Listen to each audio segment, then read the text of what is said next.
भक्तजनों, माताओं, बहनों, सादर जय श्री कृष्ण। हमारे YouTube चैनल में आप सभी का बहुत बहुत स्वागत है। मैं हूं आपके साथ आचार्य धर्मेंद्र शास्त्री। आज हम आपको कार्तिक माह के 19वें अध्याय की कथा सुनाने जा रहे हैं। इस कथा को अंत तक जरूर सुनिएगा और अधिक से अधिक लोगों को शेयर भी करिएगा। कथा प्रारंभ करने के पहले गुरुदेव की स्तुति कर लेते हैं, उसके बाद प्रभु का स्मरण करते हैं और उसके पश्चात 19वें अध्याय की कथा का प्रारंभ करेंगे। तो आपसे अनुरोध है कि कथा को अंत तक जरूर सुनिएगा और अधिक से अधिक लोगों को शेयर भी करिएगा।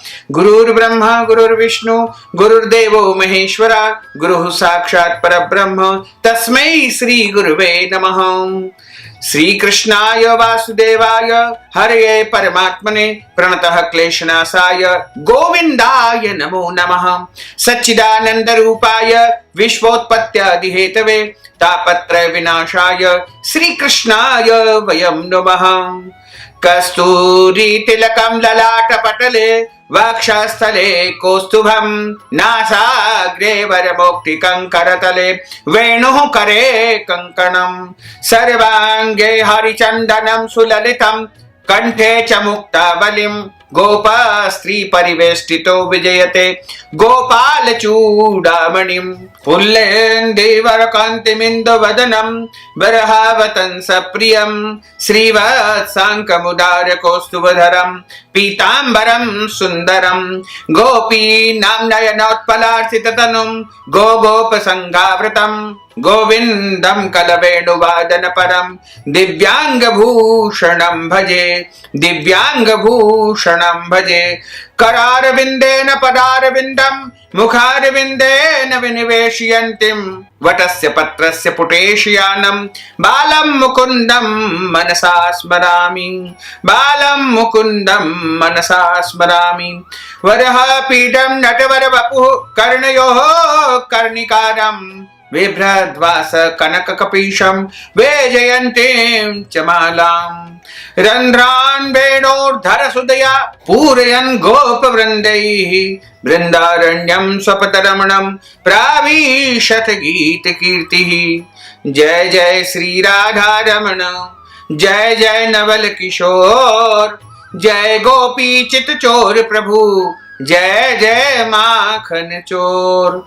मात मेरी श्री राधिका पिता मेरे घनश्याम इन दोनों के चरणन में मेरा बारंबार प्रणाम।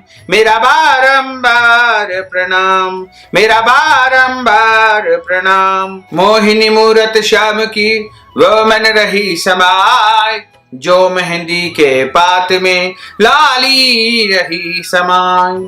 धन यौवन एक दिन उड़ जाएंगे जैसे उड़े कपूर मन मूरख तू राम भज क्यों चाटे जगधूर। राम कृष्ण दो एक है अंतर नहीं निमेष इनके नयन गंभीर है उनके चपल विशेष। बोलिए श्री वृंदावन बिहारी लाल की जय, गोपाल कृष्ण भगवान की जय, द्वारकाधीश भगवान की जय। कार्तिक माह के 19वें अध्याय की कथा यहाँ प्रारंभ होती है। श्री विष्णु मम हृदय में प्रेरणा करने वाले नाथ लिखूं महात्म कार्तिक राखो सिर पर हाथ। राजा पृथु ने कहा कि हे देवर्षि, अब आप यह कहिए कि भगवान विष्णु ने वहां जाकर के क्या किया तथा जलंधर की स्त्री का पतिव्रत धर्म कैसे भ्रष्ट हुआ। श्री नारद जी ने कहा कि जलंधर के नगर में जाकर के भगवान विष्णु ने उसकी पतिव्रता स्त्री वृंदा का पतिव्रत धर्म भंग करने का विचार किया। वह उसके नगर में उद्यान में जाकर के ठहर गए और रात में उसे स्वप्न दिया। वह उनकी माया और अद्भुत कार्य पद्धति थी और उनकी माया द्वारा जलंधर की स्त्री पतिव्रता वृंदा ने रात में यह स्वप्न देखा कि उसका पति नग्न होकर के सिर पर तेल लगाए महिष पर चढ़ा हुआ है और काले रंग के फूलों की माला पहना हुआ है। उसकी चारों ओर हिंसक जीव उसे घेरे हुए हैं। वह सिर मुंडाए हुए अंधकार में दक्षिण दिशा की ओर जा रहा है। उसने अपने नगर को समुद्र में डूबा हुआ देखा और इस प्रकार के बहुत से भयानक सपने देखे। फिर तुरंत ही वह जाग पड़ी और स्वप्न के संबंध में विचार करने लगी।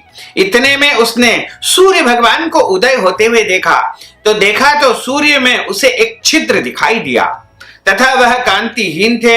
इसे उसने अपना अनिष्ट जाना और भयभीत होकर के रुदन करने लगी, जोर जोर से रोने लगी।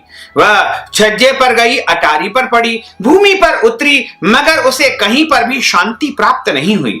फिर वह अपनी 2 सखियों को साथ में लेकर के उपवन में गई, परंतु वहां भी उसे शांति प्राप्त नहीं हुई। वह जंगल में निकल गई, पर वहां भी उसे चैन नहीं मिला। वन में उसने सिंह के समान 2 भयंकर राक्षसों को देखा, जिससे वह अत्यंत भयभीत होकर के इधर उधर भागने लगी। उसी समय वहां अपने शिष्यों सहित एक तपस्वी आ पहुंचे तो वृंदा उनके पैरों को हाथ लगा करके उनसे अपनी रक्षा के लिए याचना करने लगी। मुनि ने अपनी एक ही हुंकार से उन दोनों राक्षसों को वहां से भगा दिया। वृंदा को आश्चर्य हुआ और वह भय से मुक्त होकर के मुनि को हाथ जोड़ करके प्रणाम करने लगी और कृतज्ञता का ज्ञापन किया। फिर उसने मुनि से अपने युद्धरत पति के संबंध में उसकी कुशल क्षेम का प्रश्न किया। मुनि ने मौन होकर के आगे पीछे देख करके कुछ कहना चाहा। उसी समय 2 वानर उसके पास आकर के हाथ जोड़ करके खड़े हो गए। जो ही मुनि ने भ्रकुटी का संकेत किया तो वह उड़ करके आकाश में चले गए। फिर वह जलंधर का सिर व धड़ लेकर के मुनि के पास आ गए। तब वृंदा ने अपने पति को मरा हुआ जान करके मूर्छित होकर पृथ्वी पर गिर पड़ी और अनेक प्रकार के वचन कह करके दारुण विलाप करने लगी। उसके पश्चात उसने मुनि जी से कहा कि हे कृपा सिंधु, हे दयानाथ, आप मेरे पति को जीवन दे दीजिए। पतिव्रता परायण दैत्य पत्नी ऐसा कहकर दुखी श्वासों को छोड़ती हुई मुनि के चरणों में गिर पड़ी। तब मुनीश्वर ने कहा कि यह शिव जी द्वारा युद्ध में मारा गया है, अतः यह जीवित नहीं हो सकता है, क्योंकि जिसे भगवान शंकर मार देते हैं वह कभी भी जीवित नहीं हो सकता है। परंतु शरणागत की रक्षा सनातन धर्म है, अतः कृपा करके मैं इसे जिला देता हूं। श्री नारद जी कहते हैं कि वह मुनि साक्षात कोई और नहीं, नारायण भगवान विष्णु थे, जिन्होंने यह सब माया फैलाई थी। वह वृंदा के पति को जीवित करके अंतर्ध्यान हो गए। जलंधर ने उठ करके वृंदा का आलिंगन किया और उसका मुंह चूमा। वृंदा भी पति को जीवित देख करके बहुत खुश हो गई और अब तक हुई सभी बातों को स्वप्न समझा। उसके पश्चात वृंदा सकाम होकर के बहुत दिन तक अपने पति के साथ में विहार करती रही। एक दिन उसने संभोग काल के अंत में भगवान विष्णु को पहचान लिया। तब वह उन्हें प्रताड़ित करती हुई बोली कि हे परस्त्री से गमन करने वाले विष्णु, तुम्हारे शील को धिक्कार है। मैंने तुमको पहचान लिया है, मैंने तुमको जान लिया है। वह मायावी तपस्वी तुम ही थे। हे राजन, ऐसा कह करके क्रुद्ध होकर के पतिव्रता ने अपने तेज को प्रकट करते हुए श्राप दिया। जो तुमने अपनी माया से 2 राक्षस मुझको दिखाए थे, वही दोनों राक्षस किसी समय तुम्हारी भी स्त्री का हरण करेंगे और उसके विरह में दुखी होकर तुम वानरों की सहायता से वन में भ्रमण करोगे और वह सर्वेश्वर जो इस समय तुम्हारा शिष्य बना हुआ है, वह वहां पर तुम्हारा साथी होगा। ऐसा कह करके पतिव्रता वृंदा भगवान विष्णु के लाख मना करने पर भी अग्नि में प्रवेश कर गई। ब्रह्मा आदि देवता आकाश से उसका प्रवेश करते देख रहे थे। वृंदा के शरीर का तेज श्री पार्वती जी के शरीर में समा गया और आकाश से जय जयकार होने लगी। पतिव्रत धर्म के प्रभाव से वृंदा ने मुक्ति को प्राप्त कर लिया। इस प्रकार कार्तिक माह के 19वें अध्याय की कथा का यहाँ पर समापन होता है। अच्युतम केशवम राम नारायणम कृष्ण दामोदरम वासुदेवम हरे श्रीधरम माधवम गोपिका वल्लभम श्री जानकी नायकम श्री रामचंद्रम भजे जानकी मनोहरम सर्वलोक नायकम श्री शंकरादि सेवितम पुण्य नाम कीर्तनम श्री राम राम राम राम राम नाम तायकम रामा कृष्ण वासुदेवा भक्ति मुक्तिदायकम रामकृष्ण वासुदेव भक्ति मुक्तिदायकम, रामकृष्ण वासुदेव भक्ति मुक्तिदायकम, रामकृष्ण वासुदेव भक्ति मुक्तिदायकम।